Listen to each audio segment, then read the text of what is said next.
আসসালামু আলাইকুম রহমতুল্লাহ। আগে এই ভিডিওটা একটু দেখেন। বিসমিল্লাহির রহমানির রহিম।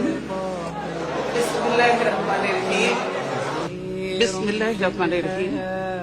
বিসমিল্লাহির রহমানির রহিম। বিসমিল্লাহির রহমানির রহিম। বিসমিল্লাহির রহমানির রহিম। বিসমিল্লাহির রহমানির রহিম।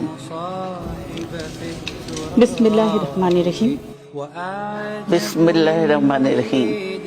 আপনাদেরকে অনুরোধ, আর একটা ভিডিও দেখেন। ইসলাম শান্তির ধর্ম। আপনারা সেই শান্তির ধর্মের নেতা। হিংসা, হানাহানি, সন্ত্রাস ও জঙ্গিবাদের কোনো স্থান ইসলামে নেই। ইসলাম শান্তির পক্ষে, মজলুমের পক্ষে, ইনসাফের পক্ষে, সুশাসনের পক্ষে, মৈত্রীর পক্ষে, সাম্যের পক্ষে, মানুষের অধিকার ও নিরাপত্তার পক্ষে। আজকে কোনো নেতা না, কোনো দলের নেতা না, কোনো রাজনীতিক কিছু না, আসলে কেন দিন শেষে একজন মানুষ হিসাবে আজকে আপনাদের কাছে দোয়া চাই এই মানুষটার জন্য।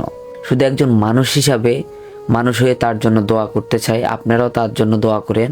আসলে মানুষটা খুবই অসুস্থ, আইসিইউতে আছে, একদম শেষ অবস্থায় আছে। বিশ্বাস করেন, একটা মানুষের জন্য আরেকটা মানুষ যখন দোয়া করে, আল্লাহ আপনার গুনাহগুলো মাফ করে দিবে।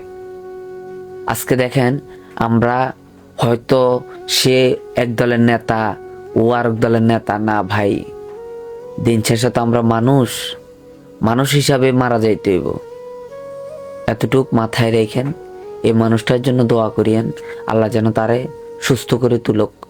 আজকে তার একদম শেষ অবস্থা আইসিইউতে। বাংলাদেশের যত আলেম আছেন সবার কাছে তার জন্য দোয়া চাই। আপনারা সবাই তার জন্য দোয়া করিয়েন। আসলে মানুষটা অনেক ভালো, আমার দিক থেকে সে অনেক ভালো।